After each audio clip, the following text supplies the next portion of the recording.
अपने आप को प्रभु के चरणों में समर्पित कर दो, अपने कर्मों को प्रभु के चरणों में समर्पित कर दोगे, बच जाओगे, माया के प्रहार से बच जाओगे। प्रभु कहते हैं जो शुभ शास्त्र के विधान के अनुसार कर्म किया गया, और अशुभ जो शास्त्र के प्रतिकूल आचरण बन गया है, वो भी सब मैं संभाल लूंगा, तुम केवल मेरी शरण में हो जाओ, तुम्हें नहीं भोगना पड़ेगा। भगवान कह रहे हैं। अगर बुद्धि ही खराब है तो भगवान की बात समझ में कैसे आएगी। कितना बढ़िया कृपा करके भगवान हमें उपदेश कर रहे हैं। अगर शास्त्र प्रतिकूल भी आचरण हो गए तो तू चिंता मत कर, मेरी शरण में आ जा। अनंत माताओं जैसा दुलार लेकर प्रभु, पर अपने लोग ऐसे मूढ़ हैं, ऐसी मलिन बुद्धि है कि इस बात को हम समझते ही नहीं।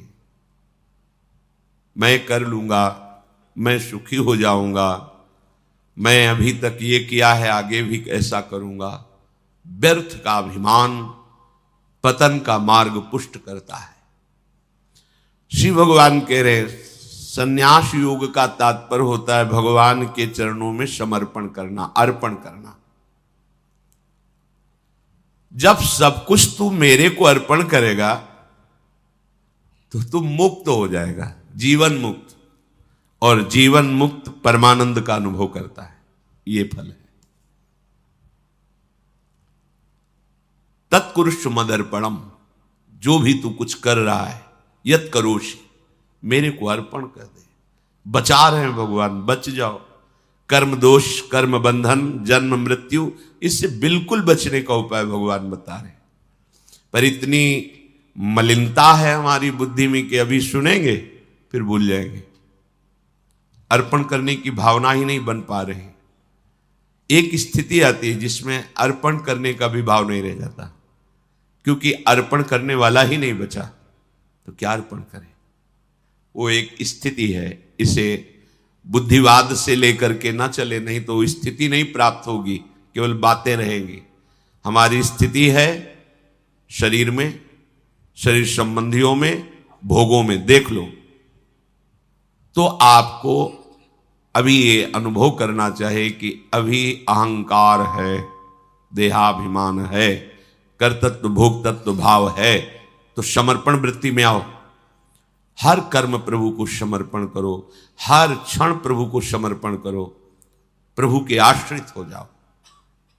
श्री भगवान कह रहे हैं हमारा सबके प्रति समभाव है। समोहम सर्वभूतेषु न मे द्वेष्योस्ति न प्रियः ये भजन्तु माम भक्त्या मयि ते तेषु चाप्यहम्। बहुत अमृतमयी बात श्री भगवान कह रहे हैं। समोहम सर्वभूतेषु, मैं बराबर सब में विराजमान हूं, चाहे जड़ हो, चैतन्य हो, पापी हो, पुण्यात्मा हो, कोई भी हो। विद्या विनय संपन्ने ब्राह्मणे गविहस्तनी स्वनीचय सुपाके चा पंडिता समदर्शिना।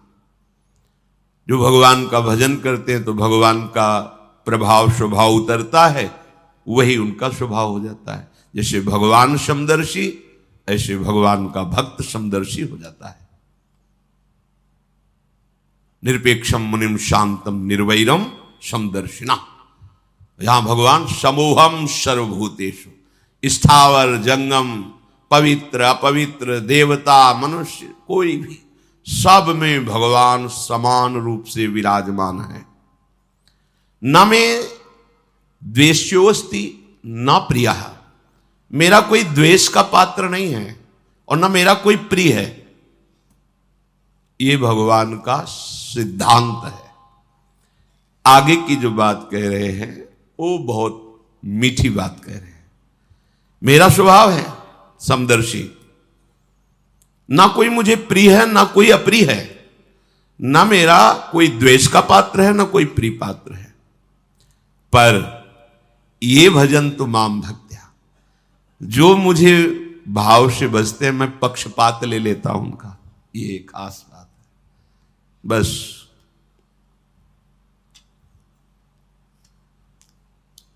इसी बात से हम जीत गए। अगर केवल हिसाब हो तो हम कभी भगवत प्राप्ति नहीं कर सकते, कि तुम जो करोगे वही तुम्हें मिलेगा, तो हम कभी भगवत प्राप्ति के लायक ही नहीं हो सकते। भाई ये बात हमें जिता देती है। ये भजन्तु माम भक्त्या मयि ते तेषु चाप्यहम्, मैं उनमें प्रकाशित हो जाता हूं और वो मेरे में प्रकाशित, जो मुझे प्रेम से भजता है। अब प्रेम है कि नहीं ये तो पता नहीं, पर प्रभु के सिवा और कोई है नहीं। वही जीवन है, वही हमारे सब हैं। राधा राधा राधा, इससे जीत गए। अगर हमारे हिसाब में देखा जाए तो ऐसा कोई तप सृष्टि में नहीं है जो भगवान को खरीद सके, ऐसा कोई सिद्धांत नहीं जो भगवान को अधीन कर सके। जैसे मां मेरा बच्चा है ऐसा मान करके हर समय आंतरिक दृष्टि रखती है, जरा सा भय उपस्थित होने पर आगे खड़ी हो जाती है। ये तो एक अंश का वात्सल्य है, वो वात्सल्य समुद्र है। बस इसी बात से हम जीत गए। नहीं तो भगवान जब अपने स्वभाव में हो तो हम कभी भगवत प्राप्ति नहीं कर सकते। भगवान का स्वभाव क्या? समोहम सर्वभूतेषु न मे द्वेष्योस्ति न प्रियः, मेरा कोई प्रिय नहीं है और कोई अप्रिय नहीं है। फिर तो हमारी बात नहीं बन पाती। अगर हमारी बात बनी है तो उनके दुलार से बनी है। उनका दुलार कैसे अनुभव में आया? कैसे आता है? अपनापन करने से। मेरे प्रभु जैसे भी है हम आपके हैं नाथ, अब आपके सिवा हमारा कोई सहारा नहीं। और ये बात जब वाणी से हृदय में उतर जाती है तो फिर जो चमत्कार जीवन में होता है वो किसी और साधन से नहीं होता है। मृत्यु से बचने के लिए बड़े बड़े उपाय किए जाते हैं। जब हार हो जाती है उपायों की, तब ये बात ध्यान आती है कि है कोई ऐसा जो मुझे बचा सकता है। नहीं, जीव का ऐसा स्वभाव बन गया है कि वो पहले भगवान की शरण होता ही नहीं है। वो जब तक हार नहीं जाता तब तक भगवान की शरण नहीं होता है। ये पक्की बात है, ये स्वभाव है उसका। आखिरी दम तक वो तिनके का भी सहारा लेने की कोशिश करेगा। जब तिनके का भी सहारा नहीं रह जाता तब वो हारे को हरिनाम, तब वो सहारा लेता है। अगर पहले ही ले ले तो हारना ना पड़े, उसे विपत्तियों का सामना ना करना पड़े। एक बार देवताओं ने देखा कि युद्ध में जितने असुर मारे जाते हैं, दैत्य, उन सबको भगवान शुक्राचार्य जी के पास संजीवनी विद्या है। विद्या का प्रयोग किया, तत्काल जीवित हस्त पुष्ट। भगवान बृहस्पति जी के पास ये विद्या नहीं। जितने देवता मारे जाते वो अंग भंग वैसी स्थिति में रहते, मृत तो मृत। भगवान बृहस्पति जी के पास ये विद्या थी नहीं, भगवान शुक्राचार्य जी के पास।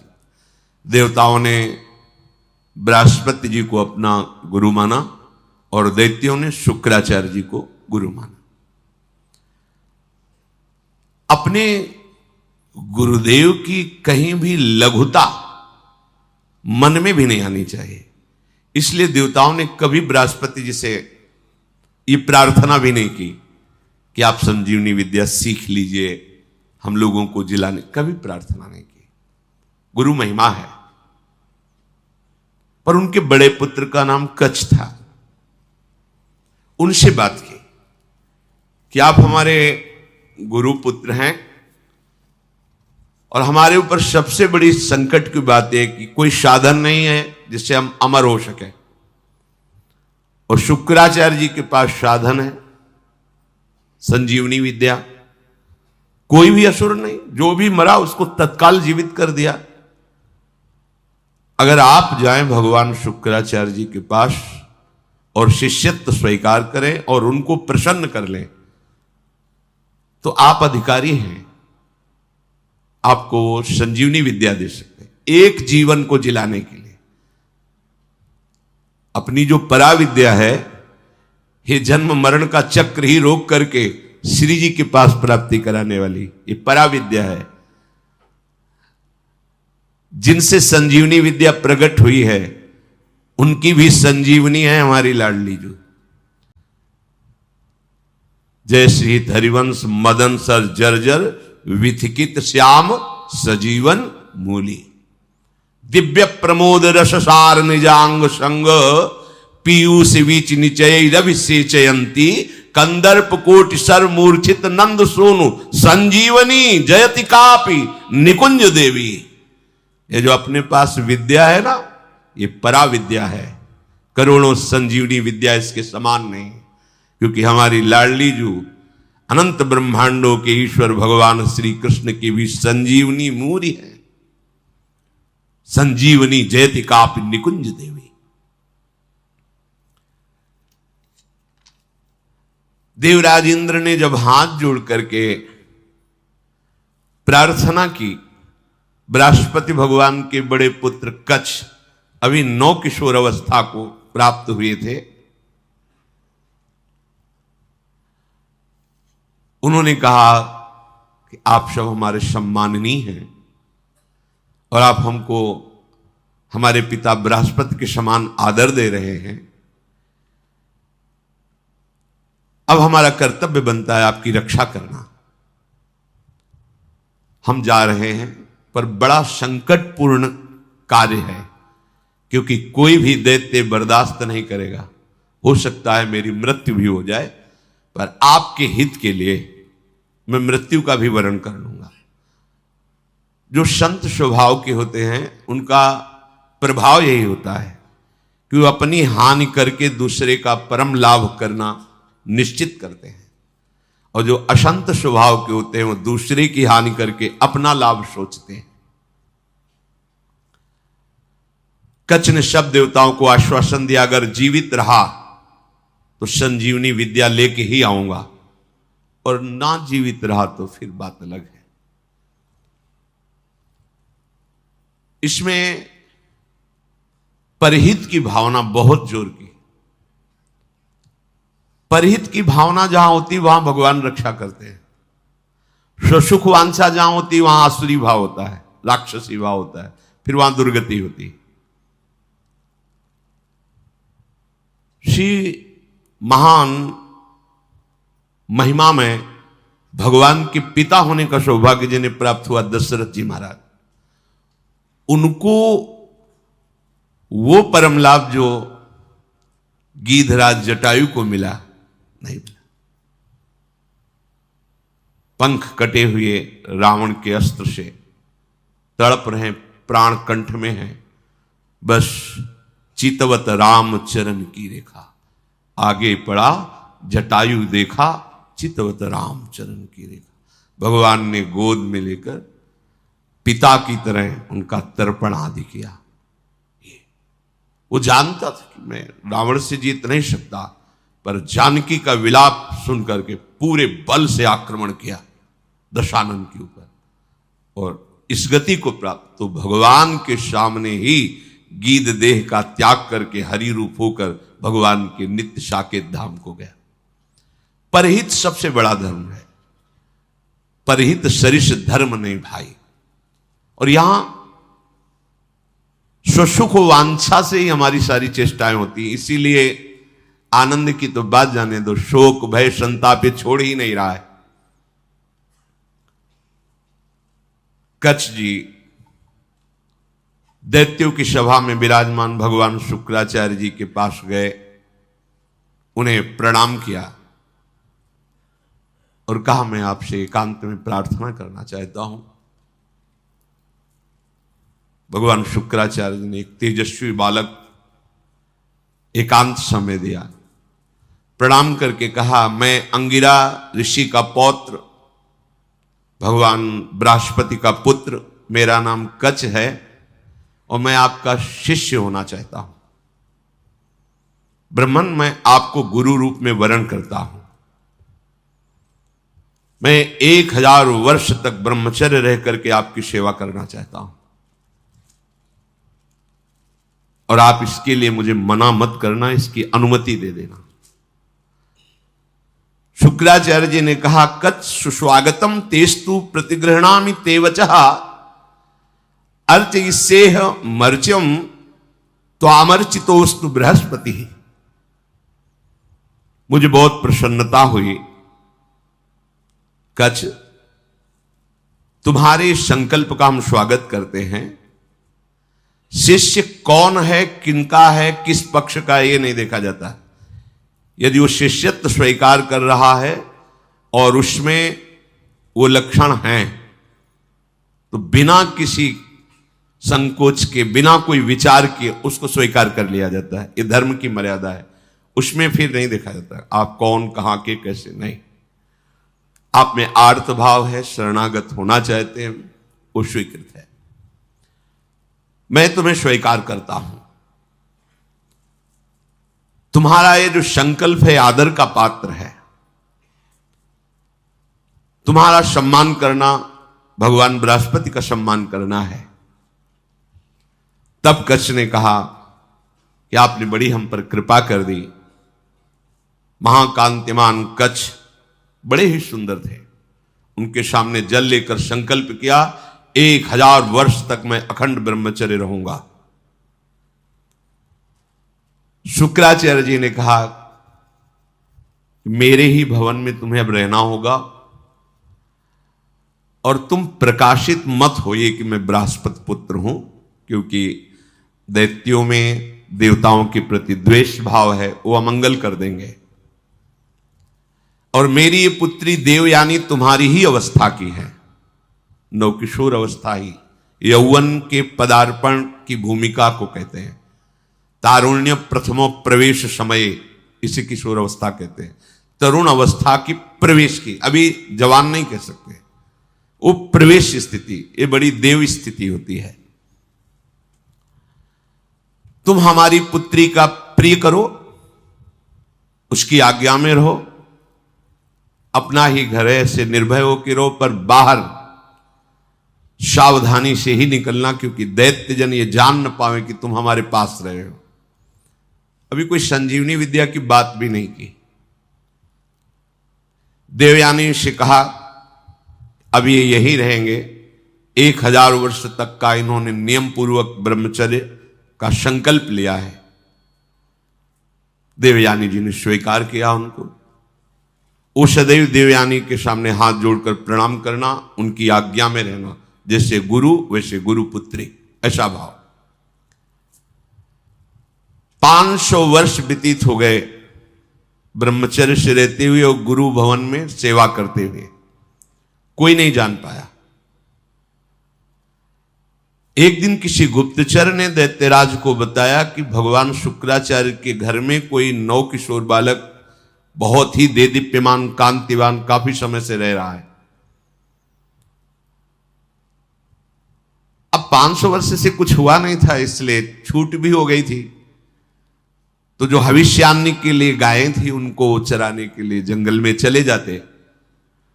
गुप्तचरों ने दैत्यों को बताया कि इस समय वो नवयुवक वन में गाय चराने गया हुआ है और एकांत प्रदेश है, और हमने पता लगाया वो युवक कोई और नहीं, बृहस्पति जी का पुत्र कच्छ है। गुप्तचर भी बड़ी विद्या से युक्त होते हैं पूरा,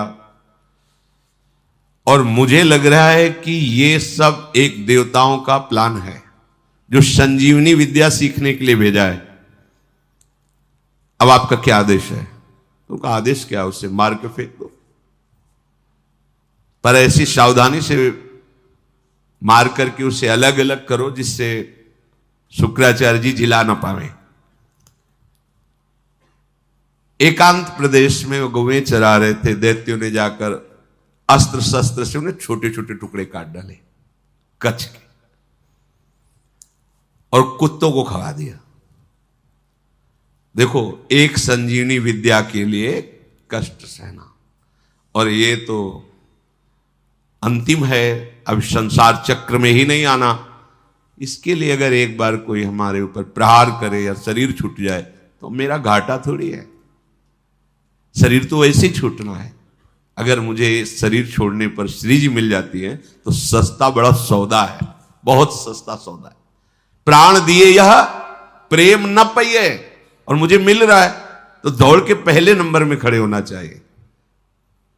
ये तो एक संजीवनी विद्या है, प्राप्त तो है। दैत्यों के पास इतने सामर्थ्यशाली महात्मा भी हैं, क्या उनका स्वभाव बदला? क्या वो आनंद से तृप्त हुए क्या? लेकिन राधा राधा कह के देखो, ये राधा नाम परा विद्या है, अमृत है, तुम्हें तृप्त कर देगा। समस्त कामनाएं भस्म करके, कर्म बंधन से मुक्त करके, प्रेम में डुबोकर श्री जी के पास पहुंचा देगा, जहां न आना है न जाना है, जहां पाना तो खूब है, न गैस बनेगी, न मल बनेगा, न मूत्र बनेगा। दिव्य, न बुढ़ापा है, न कोई पीड़ा है, न कोई रोग है, चिदानंद शरीर। कोई भय नहीं कि कभी हटा दिए जाएंगे, दूसरा आएगा तो हमारी जगह ले लेगा, ऐसा नहीं। बस वहीं विश्राम मिलेगा। चलना है, मन में ठान लो, चलना है। पर यह बात कि जिस मार्ग में हम चल रहे हैं उसमें फूल ही फूल नहीं मिलेंगे, शूल भी मिलेंगे। शूल को देख के डरना नहीं, वो शूल फूल बन जाएंगे। पर आप सोचो कि अब हम तो भजन में चले तो सब जयमाला पहनावे हमें और हमें प्रणाम करें, नमस्कार करें, तो भूल जाना जब आप अच्छी चढ़ाई पर चढ़ रहे होंगे तो पैर पकड़ के घसीटने वाले हजारों दौड़ पड़ेंगे, पर आपको रुकना नहीं है। बल आपका श्री जी है, इसलिए कोई घसीट नहीं सकता, पर विघ्न बाधाएं आपको घेर लेंगी। किसी उत्तम वस्तु की प्राप्ति के लिए बहुत उसे छुपा के रखा जाता है, बड़े विघ्न रखे जाते हैं जिसे कोई अधिकारी ही प्राप्त कर पावे। उनको मार दिया, कच्छ को उनके शरीर के टुकड़े टुकड़े करके कुत्तों को खवा दिया। अब उस दिन गौवें बिना रक्षक के वापस आ गई। देवयानी जी ने देखा कि कच्छ तो आए नहीं, गौवें लौट आई। उन्होंने शुक्राचार्य जी से कहा कि भगवान, आपने अग्निहोत्र कर लिया, सूर्यदेव अस्ताचल को चले गए, गौवें वापस आ गई, पर कच्छ वापस नहीं आया। मेरा हृदय भयभीत हो रहा है, कच्छ के साथ कुछ अमंगल हुआ। मैं सत्य कहती हूं, मेरा हृदय कभी झूठ इशारे नहीं करता। मेरे हृदय में आ रहा है कि शायद अब कच्छ जीवित नहीं है। भगवान शुक्राचार्य जी ने ध्यान देकर देखा, बोले तो ये तो गजब हो गया, कच्छ को काट करके कुत्तों को खवा दिया दैत्यों ने। ठीक है, संजीवनी विद्या का प्रयोग किया, हर कुत्ते के पेट से फट फट करके मांस एकत्रित हुआ, कच्छ जिंदा हो गए। ये संजीवनी विद्या, विद्या का बड़ा प्रभाव होता है। इलवल और वातापी नाम के दैत्य थे ना, इसी विद्या को जानते थे और उनको संतों से द्वेष था। जो आसुरी स्वभाव के होते, संत उनका भी मंगल करते, पर उनका द्वेष होता है, उनको सताने में अच्छा लगता है। जो सीधे धर्मात्मा संत भगवत मार्ग के पथिक, उनको संकट में डालना, उनको तड़पाना, उनको मारना, इससे उनको अच्छा लगता है। जो दैत्य राक्षसी स्वभाव के जन होते हैं, भला संत किसी से क्यों ऐसा द्वेष करेंगे कि किसी को कष्ट हो। पर देखो ना, पूज्यपाद उड़िया बाबा को काट डाला गड़ासे से, भरी स्वभाव जैसे फव्वारे जैसे निकलते ना, ऐसे खून के फव्वारे निकले। ये दैत्य स्वभाव बड़ा ही कड़ुआ स्वभाव है। इलवल क्या करता कि साधारण वेश में जाता और जंगल में जितने भी ऋषि मुनि आश्रमों में सबको निमंत्रण देता, हमारे आज अहो भाग्य, आप हमारी कुटिया में पधारिए, और एक साधारण धर्मात्मा का वेश रखता। अब संत वायु पीने वाले, जल पीने वाले, पत्ता खाने वाले, कंदमूल फल खाने वाले, चलो भगवान की इच्छा से कोई निमंत्रण करने आया है, पा लेते हैं। वो अपने भाई वातापी को मार करके वो ऐसे मिलाता कि कोई जान न पाता भोजन में। जरा जरा सब सैकड़ों ऋषियों की पंगति लगाई, सब प्रसाद पा के खड़े हुए, ताओ विद्या का प्रयोग करता, संजीवनी विद्या। वातापी फड़ाक फड़ाक सबके पेट भट जाते और वो एकत्रित हो गए। हाँ भैया, बोले हो गए, 100 मरे, 500 मरे, उनको सुख मिलता है। अब ऋषियों की संख्या कम होने लगी तो भगवान अगस्त्य जी से कहा, जो समुद्र को पी गए थे, कि ऋषियों पर बड़ा संकट है, वो अलग अलग भेष बदल कर आता है, निमंत्रण करता है और अपने भाई को मार करके ऐसे मिला देता है कोई जान ही नहीं पाता, और जब ऋषि पा लेते हैं तो विद्या का प्रयोग करता है और सबको मार देता है, वो जीवित हो जाता है वातापी। बोले सब निमंत्रण स्वीकार करो। अगस्त जी बिना निमंत्रण के पहुंच गए, आगे बैठे, बोले भैया थोड़ा हम सबसे ज्यादा पाते हैं तो पहली पंगत में मैं आगे बैठा हूं, पहले मैं पालूं फिर दूसरे को परोसा जाए। ऋषि तैयार हो ना? सब ऋषियों ने कहा हाँ। अगस्त जी ने कहा पहले मुझे परो, उसने वही प्रक्रिया की, अपने भाई वातापी को मार करे पूरा चाट चाट के सब पा गए अगस्त जी। पाने के बाद आचमन किया, खड़े हुए तो उसने मंत्र संजीवनी विद्या पढ़ी और कहा वातापी, जे पुकारा सो अधोवायु ढर से निकाली, बोले गया तुम्हारा वातापी। अगस्त जी थे जो समुद्र को पी गए, समुद्र अगाध समुद्र को पी गए,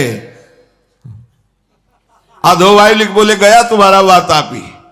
तुम साधारण सी सब पच गया, जितनी देर पाया उतने में हमारी जठराग्नि ने पचा करके हजम हो गया, खत्म तुम्हारा वातापी। कोई विद्या काम नहीं करती ब्रह्म विद्या के आगे, भगवत विद्या के आगे। भगवान बृहस्पति जी ने जो ही ध्यान किया, देखा कि वो तो कुत्तों के पेट में है, संजीवनी विद्या का प्रयोग किया, कुत्तों के पेट फटे और कच्छ जो है मांस जुड़ के पूरा जीवित होकर सामने आ गया। देखते ही देवयानी ने पूछा लौटने में विलंब क्यों कर दिया? तो उन्होंने कहा कि देवी मैं समिधा कुश और काष्ठ गुरु सेवा के लिए ला रहा था, तो एक वृक्ष के नीचे रुकाओ, गौएं भी हमारे साथ थी, वहां कुछ असुरों ने मुझे घेर लिया और पूछा तुम कौन हो? तो मैंने बता दिया मेरा नाम कच्छ, मैं बृहस्पति का पुत्र हूं और भगवान शुक्राचार्य हमारे गुरु हैं, उनकी सेवा के लिए मैं सामग्री ले जा रहा हूं। तो उन्होंने मुझे मार दिया और मार करके कुत्तों को खवा दिया। मेरी स्मृति कभी भंग नहीं होती क्योंकि मैं अखंड ब्रह्मचारी हूं। ब्रह्मचर्य में बहुत बड़ी सामर्थ्य है जिसका महत्व आज नहीं समझा जा रहा है। अगर आपका शरीर स्वस्थ है, किसी औषधियों का सेवन नहीं हो रहा है संसारिक, और आप ब्रह्मचारी हैं, एक बार श्लोक पढ़ लीजिए, वो पूरा टेप हो जाएगा। दोबारा कोई बात सुननी नहीं पड़ती, एक बात सुन लिया पूरा दिमाग में बैठ जाएगा। भारी से भारी मेहनत करने पर कभी थकावट नहीं होगी। 2-4 दिन नींद ना आवे तो आपको परेशानी नहीं होगी, क्योंकि बहुत शीतलता, बहुत धैर्य, गंभीरता, ये सब ब्रह्मचर्य प्रकट कर देता है, तभी उपासना परिपक्व होती है। अब ब्रह्मचर्य नहीं तो स्मरण ही नहीं है, ना प्रभु का स्मरण है, ना अपने लक्ष्य का स्मरण है। जिधर जो प्रवाह हुआ उसी में बहते डोल रहे हैं। शरीर इतने क्षीण हो रहे हैं वासना के कारण कि कुछ भी प्रकृति की मार झेलने लायक ही नहीं रह गए। देखो ब्रह्मचर्य का प्रभाव। कच्छ कह रहे हैं मुझे पूरा स्मरण है, मेरी स्मृति कभी भंग नहीं होती। जब हमारे गुरुदेव ने संजीवनी विद्या का प्रयोग किया तो फिर मैं जीवित होकर तुम्हारे सामने उपस्थित हूं। कच्छ ने जब अपने मारे जाने की बात कही तो देवयानी बड़ी सावधान हो गई कि कच्छ को अब गाय चराने नहीं भेजना। दैत्यों को तो पता था कि हमने मारकर खवा दिया। अब तो एक दिन सेवा के लिए कुछ पुष्प की आवश्यकता हुई तो देवयानी ने कहा पास के ही जंगल से पुष्प ले आइए। दैत्य दूर से निगरानी रखते थे, उन्होंने देखा कच्छ तो जिंदा है, जाकर के सोचा कच्छ जिंदा है, बोले वापस फूल लेके ना जाने पावे।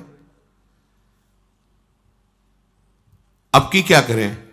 बोले मारो, मार के जलाओ, जला के राख जो है समुद्र में बहा दो। जब पुष्प ही लौट करके नहीं आए कच्छ पुष्प लेकर के, तो देवयानी ने फिर प्रार्थना की कि शाम होने जा रही, पुष्प तो सुबह लेने भेजा था, अभी तक कच्छ वापस नहीं आए। शुक्राचार्य जी ने कहा, ध्यान धर के देखा, बोले कच्छ को मार के जला के समुद्र के जल में प्रवाहित कर दिया, मतलब जल में मिला दिया। तो उनका भगवान यदि कच्छ पुनः वापस नहीं आएंगे तो मैं भी जीवित नहीं रहूंगी। क्योंकि इतने वर्षों से हमारी आज्ञा में सेवा में रह रहे हैं, तो हमारा एक अपनापन हो गया है।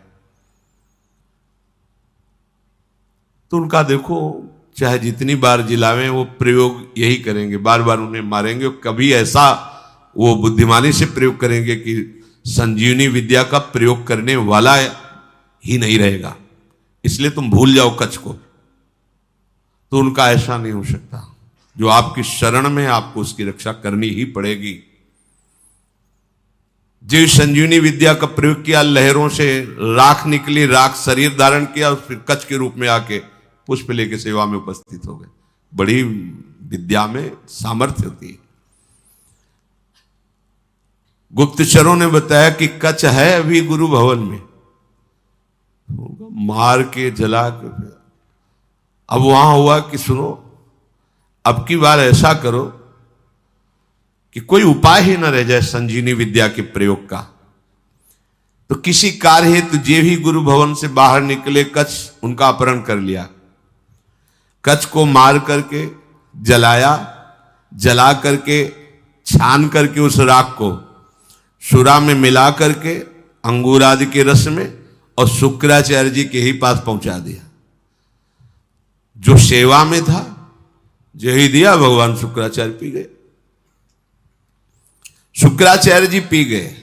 देवयानी ने कहा पूरा दिन हो गया, कच्छ के दर्शन नहीं हो रहे। अब बताया बार बार, वो अगर हम संजीवनी विद्या का प्रयोग भी करेंगे तो मार ही डालेंगे, इसलिए तुम छोड़ो, क्यों चिंता करते हो। उन्होंने कहा भगवान आप ये निश्चित समझ लीजिए कि शरणागत हैं वो हमारे, और मैं उनकी रक्षा किए बिना जीवित नहीं रह सकती। आपसे सच कहती हूं, यदि मैंने कच्छ का दर्शन नहीं किया तो अपना जीवन नष्ट कर दूंगी। प्यार तो होता ही परिवार के जनों से। शुक्राचार्य जी ने कहा बेटी, बृहस्पति का पुत्र कच्छ इस बार ऐसी घटना में स्थित है, या तुम्हारे पिता रहेंगे या कच्छ रहेगा। देवयानी तुम शोक छोड़ो, रो मत। तुम्हारी जैसी विवेकशालिनी और शास्त्र स्वाध्याय करने वाली युवती के लिए ऐसा रोना या ऐसी बात कहना मैं जीवन त्याग दूंगी, ये उचित नहीं है। असंभव है अब जिलाना।